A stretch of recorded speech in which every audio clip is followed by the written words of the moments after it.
The sun rises on another quiet morning. The house is still, and in that silence, you hear the private echo of your own thoughts, sometimes calm, sometimes restless. You move through empty rooms once filled by others' voices, feeling the subtle weight of absence on the walls and wondering if this quiet is emptiness or opportunity. Outside, the world races on. Friends busy with families, colleagues immersed in gossip, screens blaring headlines and silent reminders of what you should have. Inside, there's a silent ache. Have you slipped through the cracks, or have you found space to breathe at last? You wash your coffee Mugon mug, one platent for a moment, feel the curious freedom of answering to no one but yourself. Yet beneath that peaceful veneer, questions stir. If I live alone, can I live fully? Does solitude mean I am lacking, or is this private space the beginning of something deeper, an untapped power waiting quietly to be claimed? For those who dwell in the quiet, who wrestle with both the sting and the potential of being alone, what if the real adventure is not out there, but waiting in the silent rooms you already inhabit? 1. The power of solitude. Our living environment stands as both mirror and molder of the private landscape within. A home is never just a shelter from the elements, a ceiling supported by beams and bricks, but also a silent companion to the state of the soul. Physical space, arranged with intention, becomes a crucible for clarity, rest, and renewal, especially for those navigating the complexities of adult life. The power of crafting one's own peaceful environment is a testament to the Stoic principle that mastery begins within, radiates outward, and returns like breath in quiet meditation. It is time to leave behind the noisy myth that only lavish homes or curated aesthetics bring sanctuary. Serenity is not a luxury, but a conscious, private arrangement where harmony is chosen over chaos, simplicity over disorder. Echoing the words of Marcus Aurelius, very little is needed to make a happy life. It is all within yourself, in your way of thinking. This wisdom finds vivid proof in ordinary lives, no matter the culture or continent. Consider Maria, a young woman on the 7th floor of a city building, surrounded by continuous commotion below. Her apartment holds no rare art, no extravagant furniture. Instead, she shapes a silent refuge by the window, a worn but cherished armchair, a modest side table, an old ceramic mug, nothing more than what is necessary. Each morning, sunlight brushes her pages as she journals, and the day's first sips of coffee become her silent ritual. Here, amid the bustle, she cultivates a space where thoughts can breathe, wounds can quietly begin to heal, and gratitude takes root. Troubles do not disappear, but in this private corner, their weight feels newly bearable. Many around the world, especially those who have faced extended periods of solitude in recent years, have witnessed the shifting meaning of home. The living room may become a classroom, the bedroom an office, the kitchen table a place of deep conversation. Amid these shifts, the most enduring lesson revealed itself. Even the smallest, most imperfect spaces can be shaped into sanctuaries for body and soul. It is the silent details, a treasured photograph, a gentle flicker of candlelight, a hand-thrown bowl filled with lemons that invite a sense of belonging, even when we are alone. Stoic wisdom calls us to cultivate such environments deliberately. Declutter, not to impress, but to free the mind from distraction. Let natural light settle across the floor. Choose a scent, a favorite chair, or a piece of music that signals to the brain, here, you may let down your silent vigilance. A private home, designed to encourage reflection, can become a temple not only for honest self-examination, but also for an appreciation of simple joys. The effect of this intention reaches far beyond mere aesthetics. In a world weighed down by anxiety and relentless demands, a peaceful environment quietly fortifies the spirit, teaching patience, discipline, and acceptance. It serves as a silent reminder, day after day, that external chaos does not need to penetrate the boundaries of our inner life, even when circumstances outside remain uncertain. This act of intentional design, no matter how humble, signals profound self-respect. Living alone is thus not withdrawal, but a creative embrace of freedom, the private right to arrange your life and surroundings in alignment with what brings you peace and purpose. In nurturing a peaceful home, you nurture your soul. Solitude, then, ceases to be a cause for sorrow, becoming instead a wellspring of contentment. Next, we'll explore how this same philosophy extends to the world of work and to those private, often silent battles that shape one's career and professional identity. 2. Solitude as a strength. In the relentless churn of modern life filled with constant notifications and endless obligations, solitude often wears an undeserved mask of suspicion. For many, being alone is mistaken for weakness or even failure, a silent exile from society's high regard. Yet, through the enduring lens of Stoic philosophy, solitude transforms from a liability into a private source of strength, resourcefulness, and radical self-inquiry. Across history, the greatest figures have retreated to their silent interior landscapes, not to turn their backs on the world, but to strengthen their spirits for its challenges. The Gospels speak of Jesus withdrawing to a mountainside, alone as dusk fell across the hills. Matthew 14:23 recalls, after he had dismissed them, he went up on a mountainside by himself to pray.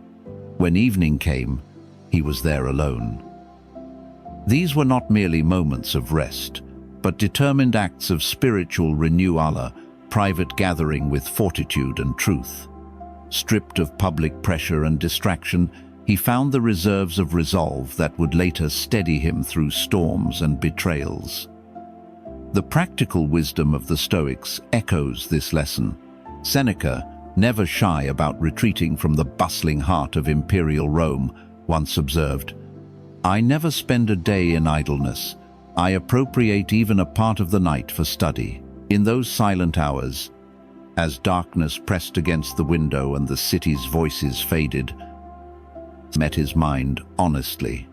Solitude offered him a private arena in which to test and strengthen his convictions. But the force of solitude does not belong only to saints, artists, or philosophers. Modern creativity and resilience are equally born in quiet corners. J.K. Rowling, author of the Harry Potter series, has spoken candidly about the creative wellspring she discovered in her loneliest moments. Amid the humdrum of early parenthood and the clangor of daily cares, Rowling carved out silent, private spaces, sometimes at a cafe table, sometimes at home beneath the lamp's glow. Here, disconnected from external expectations, she listened for the unique voices of her imagination, giving them room to become legend. These hours, stripped of external noise, allowed new worlds to emerge. In the quieter stretches of life, many navigating the crossroads of adulthood rediscover this power. Stand quietly in your kitchen late at night, long after loved ones have gone to bed. The refrigerator hums. Your mind, at first anxious, begins releasing thoughts painful and tender alike onto the silent stage of your awareness. Here, anxieties are not suppressed or exaggerated. They appear as they are, problems to be understood, rather than monsters to be feared. Whether it's the silent kitchen, a solitary walk, or a private drive through empty streets, these moments become laboratories of character where values are clarified and refined. Today's world, enthralled by busyness and wary of introspection, often treats solitude as an oddity. Yet it is in these silent, undemanding interludes that we reshape our lives. Breakthrough ideas rarely blossom under the glare of attention. They require private soil and time. The seeds of innovation and adaptation, whether building relationships, starting a new venture, or facing a crisis, often emerge from a silent bench, an early morning run, or the quiet contemplation of a private room. Solitude, then, is not to be feared or avoided, but to be consciously sought. Its silent embrace offers refuge from the world's unending demands. Within it, we touch a spiritual and internal source of energy unavailable in the noise of public acclaim or perpetual interaction. The Stoic finds growth not in the shadow of the crowd, but in the silent clarity of honest self-reflection. Next, we will explore the power of solitude in the domain of work, the silent, private force that nurtures resilience, focus, and authentic achievement, even amid the pressures and complexities of contemporary life. 3. Creating a peaceful space. Our living environment stands as both mirror and molder of the private landscape within. A home is not just a shelter from the elements, ceiling supported by beams and bricks, but a silent companion to the state of the soul. Physical space, arranged with intention, becomes a crucible for clarity, rest, and renewal, especially for those navigating the complexities of midlife. The power of crafting one's own peaceful environment is a testament to the Stoic principle that mastery begins within, radiates outward, and returns like breath in quiet meditation. Leave behind the noisy myth that only lavish homes or curated aesthetics bring a sense of sanctuary. Serenity is not a luxury, but a conscious private arrangement whereby harmony is chosen over chaos, simplicity over disorder. In the echo of Marcus Aurelius's words, "Very little is needed to make a happy life. It is all within yourself, in your way of thinking." This wisdom finds vivid proof in ordinary lives. Consider Maria, a young woman on the 7th floor of a city building, surrounded by the perpetual commotion below. Her apartment holds no rare art or extravagant furniture. Instead, she shapes a silent refuge by the window. A worn but cherished armchair, a modest side table, an old ceramic mug, nothing more than what is necessary. Each morning, sunlight pours across her pages as she journals, and the day's first sips of coffee become her silent ritual. Here, amid the bustle, she cultivates a space where thoughts are aired, wounds can begin to heal, and gratitude can take root. Troubles do not disappear, but in this private corner, their weight seems newly bearable. For many Americans, especially those who have experienced the forced solitude of the pandemic, the meaning of home shifted. The living room became a classroom, the bedroom an office, the kitchen table a confessional. In this swirl of shifting functions, the most enduring lesson was this: the smallest, even imperfect spaces can be transformed into sanctuaries for the body and soul. It is the silent details, a treasured photograph, a flicker of candlelight, a hand-thrown bowl filled with lemons that invite a sense of belonging, even within one's own company. Stoic wisdom calls for the deliberate cultivation of such environments. Declutter, not to impress, but to release the mind from distraction. Allow natural light to rest across the floors. Select a scent, a favorite chair, a piece of music that signals the brain to soften, to let down its silent vigilance. The private home, shaped to support reflection, can become a temple for honest self-examination and appreciation for simple joys. The effect is far beyond aesthetics. In a world weighed down by anxiety and performance, a peaceful space fortifies the spirit and teaches patience, discipline, and acceptance. It serves as a daily, silent reminder that external chaos need not penetrate the boundaries of our inner life, even when circumstances outside remain uncertain. This act of intentional design, no matter how humble, signals profound self-respect.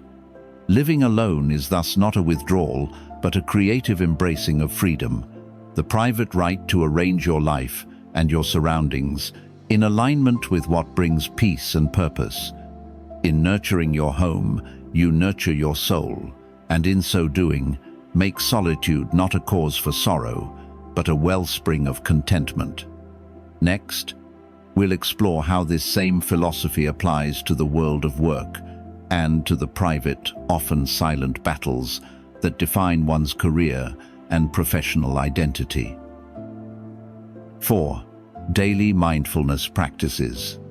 Everyday life, with its cascade of responsibilities and unspoken battles, often pushes us to the outer edges of our own awareness. Amid deadlines, tension-filled conversations, or the restless monotony of routine, the ability to anchor oneself in composure feels almost extraordinary, a source of silent strength that draws the quiet admiration of others. But this serene presence is never innate. It is built, moment by private moment, through the deliberate practice of mindfulness. Mindfulness is more than a technique. It is a way of inhabiting the world with your full attention, acknowledging every emotion, pleasant or painful, without flinching or fleeing. Many adults, especially in midlife, experience an urge to sidestep uncomfortable feelings. There are days when sadness, disappointment, or stress emerge, and the instinct is to bury these emotions, assuring ourselves that they will evaporate if left unacknowledged. Yet the opposite holds true. Neglecting emotional experience pulls us further from genuine self-understanding, starving us of the clarity needed for transformation. The Stoics observed that a refusal to face one's private emotions is itself a form of self-abandonment, a silent barrier against growth. Instead, practicing mindfulness allows us to recognize these feelings without judgment, making each emotional wave a lesson rather than an obstacle. Consider Julia, who, after a tense family dinner, retreats to her quiet bedroom. Instead of suppressing her irritation and fatigue, she sits in stillness, focusing on her breath, letting the din of inner voices pass by like distant weather. This silent act of attention becomes an act of courage, commitment to see herself fully, not just as she wishes to be, but as she truly is. Adopting daily mindfulness practices need not be complicated. Even brief, private rituals can be transformative. Morning meditation, 10 minutes spent attending to the rhythm of breath, restores a sense of stability before the rush descends. Writing in a journal at night uncovers silent corners of one's inner life, making space for candid reflection. Walking slowly through the park or preparing a meal with full attention to the colors and scents, these too, when done with intention, become acts of mindfulness. In solitude, mindfulness assumes even greater force. When loneliness knocks, mindfulness does not chase it away, nor does it indulge in self-pity. Rather, it sits beside the feeling, listens to its silent message, and allows it to become the soil from which resilience and motivation can grow. As countless traditions remind us, peace arises not from the absence of difficulty, but from learning to be present with ourselves, even in pain. For example, Viktor Frankl, a survivor of the Holocaust and father of logotherapy, once wrote, "When we are no longer able to change a situation, we are challenged to change ourselves." In life's private struggles, when outer circumstances spin beyond control, mindfulness gives back a sense of agency, reminding us, moment by silent moment, that how we relate to pressure and sorrow is always within our command. Practicing mindfulness isn't an abstract ideal. It's as tangible as the taste of a favorite meal fully savored, as grounding as a single, silent breath in the midst of chaos. When anxiety or rumination threaten to overwhelm, close your eyes, inhale slowly, and focus on the air moving in and out of your body. A single minute of intentional silence can be enough to quiet the mind, reframe thought, and reclaim the present. Mindfulness transforms passive survival into active living. It compels us to see the overlooked, to celebrate small joys, and most importantly, treat ourselves with deep, enduring kindness. As Marcus Aurelius wisely observed, "You have power over your mind, not outside events." Realize this, and you will find strength. In daily mindfulness, our private world becomes both a silent sanctuary from life's pressures and a training ground for the enduring qualities of patience and courage. As we move forward, consider how the subtle practice of mindfulness can transform not only private habits, but also public interactions, strengthening work, relationships, and the very meaning with which we meet the evolving chapters of our lives. 5. Psychological shift in solitude. Solitude is not an accident to be feared, nor a deprivation to be endured.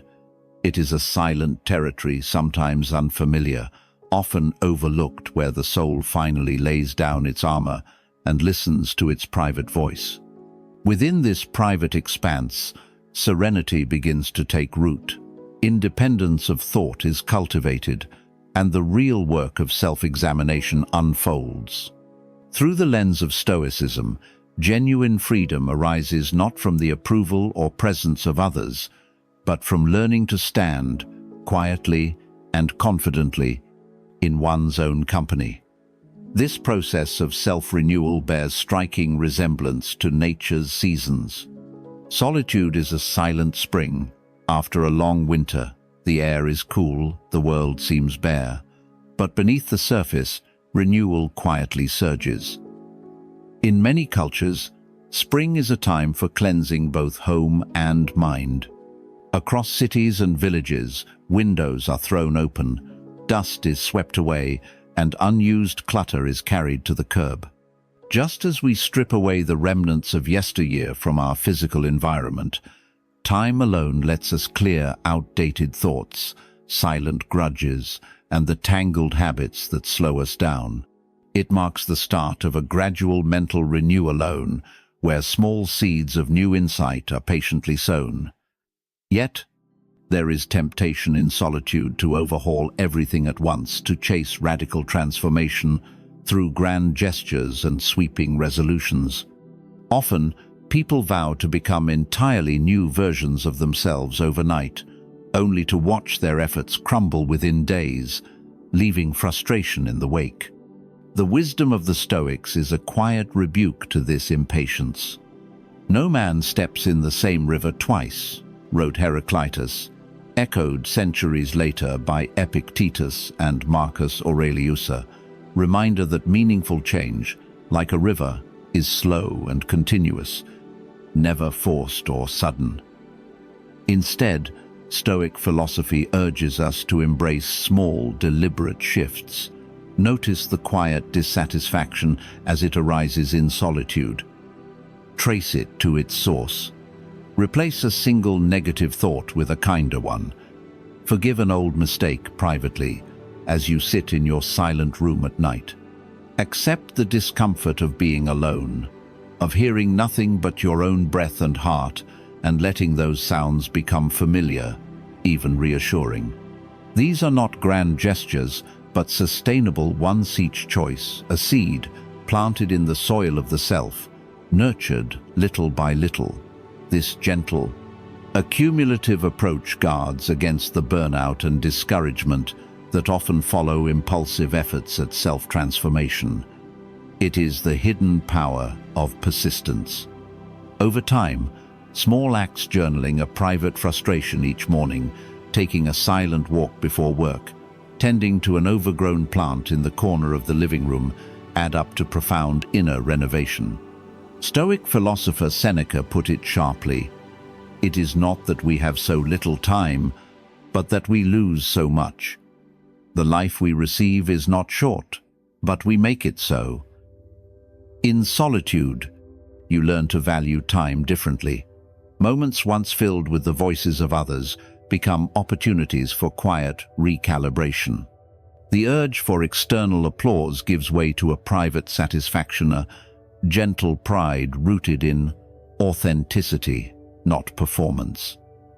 Marcus Aurelius, ever the statesman of silence and self-mastery, reminds us, "He who lives in harmony with himself lives in harmony with the universe."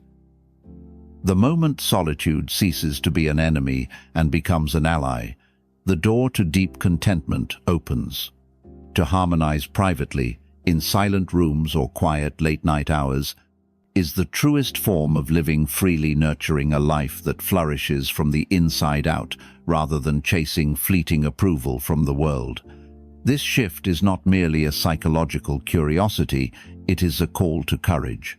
It is the quiet strength to persevere, to grow at your own pace, and to become not just appear whole.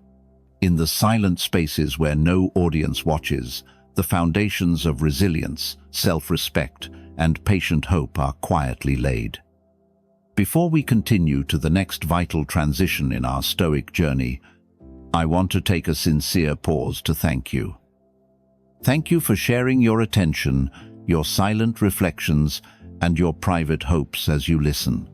If these insights create value in your life, consider supporting this channel by subscribing, by leaving a thoughtful comment, or by sharing these teachings with others who may quietly need them. Stay with me. This journey is far from over.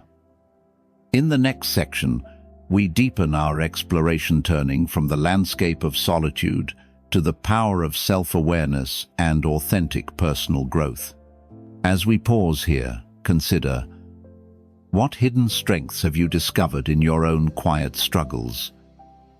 Share your reflections below. Your story may be the wisdom someone else needs today. 6. Self-reflection and growth. Living alone offers far more than a simple break from the relentless pace of the outside world. It is a rare and valuable chance to pause, turn inward, and embark on a deep exploration of the hidden landscapes within the self. In the tradition of Stoic philosophy, moments of silence are not voids to be filled, but private sanctuaries, crucibles for self-reflection, honesty, and growth. When the world's noise fades and one is left in the quiet company of their own thoughts, true self-discovery begins. These silent interludes are powerful. They invite us to sift through the accumulated layers of habit, belief, and routine. Here, away from society's expectations and distractions, buried passions may resurface. Questions that rarely see daylight. Who am I, really? What remains unfinished in my heart? Find room to breathe.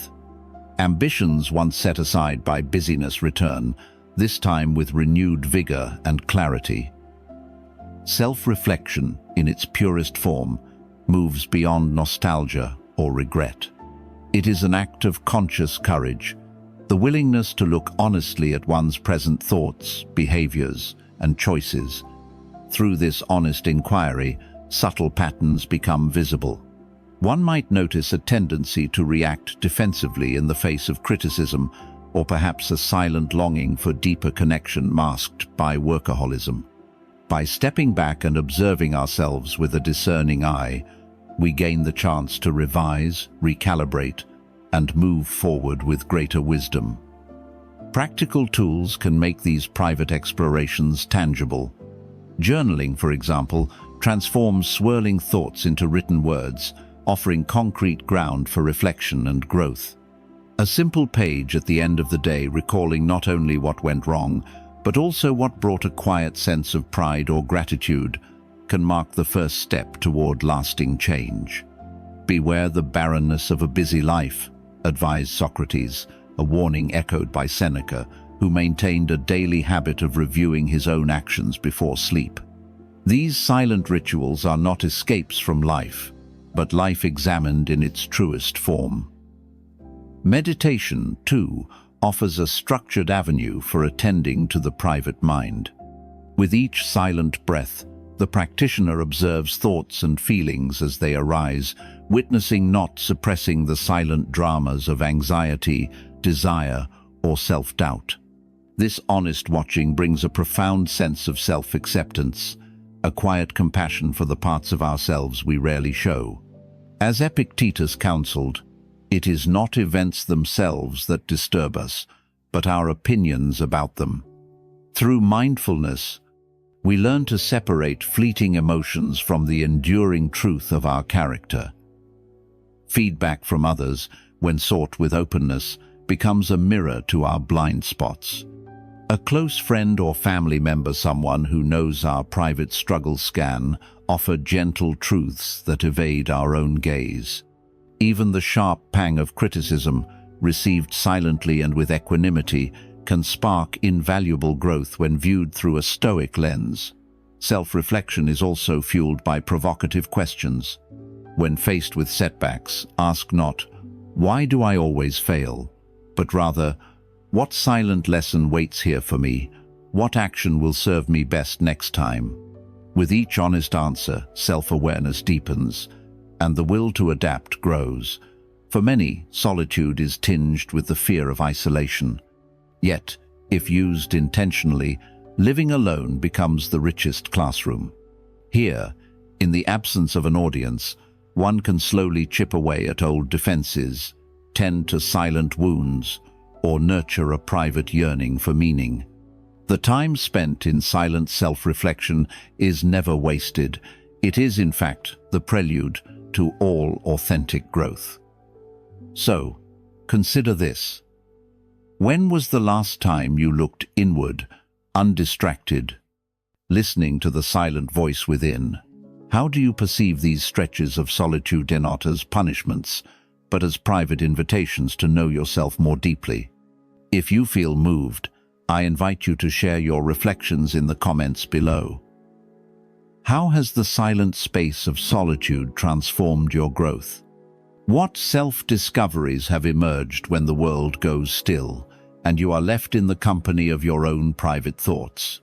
Let us carry forward this spirit of self-reflection, using each silent moment as fertile ground for true and lasting growth.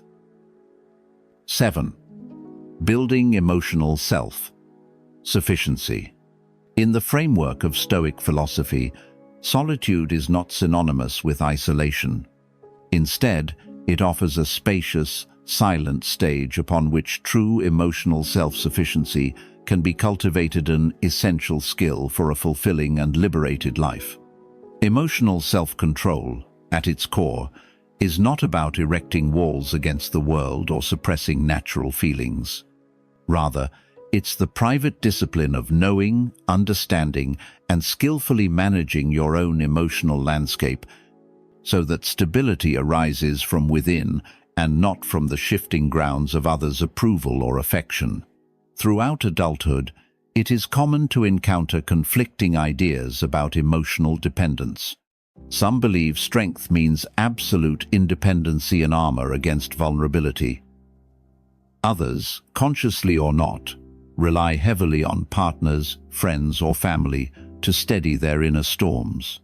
Both extremes can leave you feeling unmoored, either isolated behind a silent barrier of self-reliance or entangled in the expectations of those around you. True mastery, as the Stoics taught, is found along the middle path. Marcus Aurelius, who carried the weight of an empire, wrote, "Very little is needed to make a happy life. It is all within yourself, in your way of thinking." These words call us back to the silent, private chamber of the self, a place where one learns to recognize emotions as they arise and to respond with patience, curiosity, and resolve. Emotional self-sufficiency does not mean never seeking support. It means knowing when to look outward for compassion and when to seek answers deep within. I have stood at both extremes, clinging desperately to others for reassurance, then swinging too far towards Stoic detachment, hoping, perhaps naively, to prove my strength through isolation. The lesson, earned with time and many silent watches through restless nights, is this: Emotional health requires as much care and conscious attention as the body, yet our society seldom teaches us this art. Consider a common silent crisis a day when work unravels, relationships strain, and disappointment compounds with fatigue. Negative thoughts swirl, emotions flare, and the mind feels crowded with anxiety. It's natural to reach for the comfort of those closest to us, to hope that their presence will hush the noise inside. Indeed, solace through connection is a human need, but repeatedly turning to others as the only remedy can erode one's faith in personal resilience, leaving a private void when no one is there to answer your call. The task, then, is to cultivate a stronger inner anchor. Mindful practices such as meditating quietly for a few minutes when turmoil arises, or turning to a private journal to process difficult emotions, can help restore balance. Instead of reflexively reacting or seeking external validation, pause, take a breath. Observe your feelings as passing guests, not as architects of your fate. Seneca counsels, "We suffer more often in imagination than in reality." By engaging these silent spaces with courage and curiosity, you reclaim agency over your emotional world. This inward turn is not about closing off, but about standing steadily amid life's storms. Self-compassion gently, noting your pain or doubt without judgment, fosters resilience that builds, quietly and steadily, over the years. With practice, emotional self-sufficiency becomes a private wellspring. Moments of struggle offer opportunities to ask, how can I respond in a way that makes me stronger? Over time, these private acts of self-respect and emotional care create an inner foundation that endures, even when outer circumstances are far from steady. Owning your emotional health transforms not only your inner life, but every relationship you enter. No longer do you feel beholden to the silent expectations of others or consumed by an imbalance of giving and receiving. You become a source of private confidence and quiet stability for yourself first, and by extension for loved ones who witness your strength. As psychologist Carl Jung observed, "Who looks outside dreams, who looks inside awakes." What about you? How have you nurtured emotional self-sufficiency in your daily life? What silent practices or private disciplines have helped you build confidence and resilience? Your experience is valuable. Please share your thoughts in the comments, and let this community be a witness and support for silent growth. Let us now explore how emotional self-sufficiency, quietly built in private moments, creates waves of strength for the wider world and the roles we hold within it. 8. Social connections. Opting for solitude in one's domestic life does not require a withdrawal from the current of society. In today's interconnected world, technology provides silent avenues for maintaining meaningful relationships, sparing us from geographic or circumstantial solitude. A thoughtful phone call, a sincere message exchanged in the quiet hours, or a planned gathering, virtual or in person, form enduring bridges between hearts.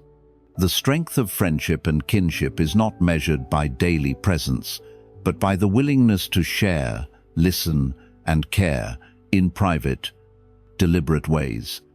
Stoic philosophy has always affirmed humanity's innate social nature. From the earliest epochs, people gathered in communities for mutual survival, not just to hunt or build shelters, but to foster bonds that would outlast hardship and doubt. Marcus Aurelius reflected, "What brings no benefit to the hive brings none to the bee," reminding us that individual growth and resilience depend upon our connections to others. Our silent need for belonging is written into our very biology. It is through these relationships that we secure not only safety, but also the kind of prosperity that endures across setbacks and change. Consider Lucy's story, a modern tale with ancient undercurrents. Lucy, living on her own in the tranquil suburbs, often felt the ache of loneliness. She believed that fulfillment demanded the presence of others, a steady companion, a bustling home, a crowd at her table. Yet, as time passed, Lucy began to witness a private transformation. She noticed that moments of happiness often came, not from constant companionship, but from maintaining meaningful contact on her own terms. Lucy started leveraging digital tools, sending thoughtful emails to distant friends, scheduling regular calls with family, arranging reunions over video chat. Each of these silent acts reaffirmed her sense of connection. Her efforts, often undertaken alone in her quiet apartment, proved that love, friendship, and support are not shackled by physical proximity. Instead, the seeds of genuine connection are cultivated through intention and sincerity, regardless of distance. The Stoics would have recognized Lucy's journey as a model of pragmatic wisdom. As Seneca wrote to his friend Lucilius, "One of the most beautiful qualities of true friendship is to understand and to be understood." In this spirit, Lucy drove her isolation into a laboratory for testing new forms of closeness, learning that nurturing relationships is a private responsibility, a practice as vital as any other in the pursuit of a flourishing life. Living alone brings undeniable freedoms, personal autonomy to make decisions, shape daily rhythms, and chart new directions without negotiation or conflict. This freedom is exhilarating, offering room for hidden strengths to emerge. But Aristotelian wisdom echoes here. Man is by nature a social animal. Left unchecked, even the most empowering independence can morph into detachment or silent longing. Thus, independent living and social connection are not opponents but counterparts. Maintaining relationships requires conscious commitment, willingness to reach out, share vulnerability, and offer support in silent, genuine ways. These acts, woven into the fabric of daily life, do not diminish independence. Rather, they deepen it, enabling the individual to choose community with wisdom and strength. How do you perceive the role of social connection in a life of independence? Have you, like Lucy, discovered new depths in your friendships, even in the silent spaces between gatherings? Share your reflections in the comments. Your private stories may light the way for others facing their own solitary journeys. Let this be a community where silent and spoken experiences are met with empathy and wisdom. 9. Personal freedom and empowerment. Loneliness is a label often assigned to those who live alone. Yet, in truth, solitude can serve as the most fertile ground for authentic personal freedom and lasting empowerment. According to Stoic philosophy, emancipation begins not with the absence of people, but with the presence of self-determination, quality sorely lacking in a world crowded with expectations and silent demands. Living alone becomes the private workshop where autonomy is forged and refined, away from the restless chorus of others' opinions. Society, with its unspoken rules and persistent judgments, shapes us from childhood. There is pressure to conform, to marry, to rise in status, to accumulate, to please, to appear strong when feeling weak. These invisible chains are often obeyed without protest, not out of agreement, but out of a silent hunger for approval or fear of rejection. The Stoics, however, offer a different script. Epictetus, who was born a slave yet became a great philosopher, asserted, "No man is free who is not master of himself." Freedom, then, is not the absence of restriction, but the presence of will. Solitude brings clarity. In the private stillness of one's own home, away from judgment and comparison, a person discovers the liberty to design life on their own terms. This autonomy is not merely physical seclusion, but an honest reckoning with the willingness to silence internal critics and trust gradual, honest self-acceptance. For many, what masquerades as freedom is simply a shift from one form of constraint to another, from societal rules to internalized, silent limitation-souled fears, quiet doubts, inherited beliefs that whisper, "You cannot." Stoic wisdom bids us to confront these with courage, to become conscious of the ways we limit ourselves long after society has stopped watching. Picture, for example, a skilled artisan who once molded his creations to public taste, forfeiting his vision to please patrons and critics. Living alone in later years, he discovers an urge to sculpt for himself. Freed from external demands, he wakes early, moves through silent rooms, and lets intuition, not public applause, guide his hands. By abandoning the private urge to impress, he finds joy not in admiration, but in the act itself. His story echoes that of so many who have learned true empowerment is the ability to act from conviction, not conditioning. Personal freedom is neither escape nor rebellion against the world. It is, instead, the decision to embrace one's whole self with confidence. In the silence of solitude, there emerges a space where only your voice matters. The Stoics insisted that this voice, once trusted, becomes a compass toward fulfillment and courage. As William Ernest Henley wrote, "I am the master of my fate, I am the captain of my soul." Marsden, a widower who spent much of his life pleasing family and fulfilling professional obligations, once described the silent terror he felt when he returned to an empty home after decades of noise and obligation. Over time, that silence became a sanctuary, a private ground for reflection, creativity, and finally, decision. No longer shackled by old roles, Marsden found a quiet power in orchestrating his day, pursuing forgotten interests, and living not for the world's gaze but for his own integrity. Solitude provides the silent key to the locked cage of conformity. It is the storm outside the aviary that gives the caged bird reason to hope for freedom, not escape from danger, but the discovery of one's wings. Societal bass expectations, roles, silent demands for approval dissolve when confronted with private courage. In those moments, freedom is not sought, but enacted. To own one's choices, to listen inwardly, to refuse the tyranny of outside opinion, these are not easy feats. They require discipline, not denial, strength, not stubbornness.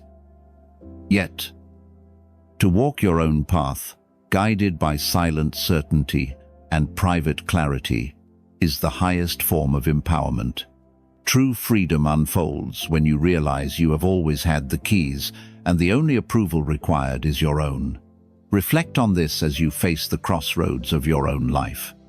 In what silent ways have you surrendered your freedom to the comfort of conformity? Where in solitude might your truest self begin to emerge, unburdened and unbound? Share your stories of personal empowerment, of finding your private voice, in the comments. Together, let us affirm that freedom is not merely the absence of chains, but the conscious, quiet ownership of who we are and who we might yet become. 10. Gratitude and mindfulness. Stoic philosophy offers principles that fortify the spirit, especially during periods of solitude. Far from being hollow, these silent seasons invite us to return to ourselves, attentive and at peace. For many, living alone can initially conjure feelings of absentee, quiet room, a calendar full of private hours, but through the practice of gratitude and mindfulness, even emptiness becomes abundance. Gratitude, in the Stoic tradition, is not a passing gesture, but a conscious discipline. Marcus Aurelius wrote, "True happiness is to enjoy the present without anxious dependence upon the future." It is easy, in the rush of modern life, to overlook the quiet gifts surrounding us. Yet it is the daily rituals, the first light brushing through your window, the taste of warm tea in the early morning, the silent nod of a neighbor on your daily walk that grant each day quiet meaning. These are the small triumphs over loneliness, reminders that life is woven together from ordinary private joys. When you choose to practice gratitude, the focus shifts from what is missing to what is present. With each acknowledgement of good fortune, no matter how minor, invisible burdens begin to lift. Thankfulness becomes a kind of silent ballast, stabilizing the mind against the waves of anxiety and scarcity. Even on days shaped by solitude, cultivating gratitude transforms your private environment into a sanctuary. Mindfulness, too, is a vital companion on this path. Seneca advises, "We are often more frightened than hurt, and we suffer more in imagination than in reality." Mindfulness, in its essence, is the discipline of being fully attentive to each moment, without judgment, witnessing thoughts, sensations, and emotions as they arise. For those who live alone, it brings clarity and comfort. The quiet beat of your heart, the soft cadence of your breath, the subtle play of sunlight on your table all provide steady ground for mindful presence. Consider a simple morning. You wake in a modest room, feeling the warmth of the morning sun as it crosses your face. Birds converse outside, the gentle wind stirs leaves against your window. You pause, breathe deeply, and lose yourself in the silent rhythm of nature. In that stretch of quiet, gratitude floods in, not for opulence, but for the freedom to notice, and for the quiet completeness of the present.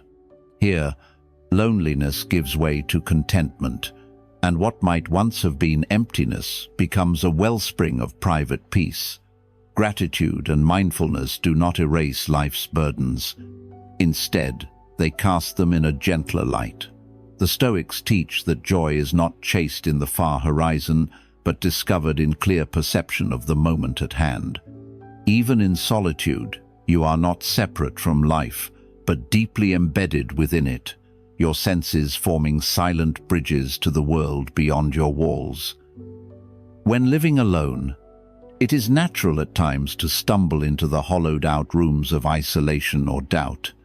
But each practice of mindfulness, each quiet thank you for the beauty of an ordinary day, creates a private discipline of hope. These repeated acts of awareness and appreciation form a kind of inner compass, orienting you toward what is real and resilient within. Let gratitude be your quiet practice. Let mindfulness be your guide to savoring the details overlooked by a hurried world. Over time, these habits bring the kind of wholeness that no number of companions or riches can supply. The ultimate lesson of Stoic gratitude is that so much of life's fulfillment is housed in the private, silent moments when you are truly awake to your own existence. As you walk this path, remember, living alone is not about withdrawing from life, but about waking up to its depth. It is an invitation to develop a healthy relationship with yourself, to choose your outlook each day, and to find freedom in the space between your thoughts. He is a wise man who does not grieve for the things which he has not, but rejoices for those which he has, wrote Epictetus. With gratitude and mindfulness, solitude becomes not a retreat, but a return to wholeness. Have you discovered silent gifts in your daily life while living alone? What practices help anchor you to the present moment, stirring gratitude in your private hours? Feel free to share your insights in the comments, for in sharing, even solitary wisdom multiplies. As we part, let the stillness of this moment settle within you.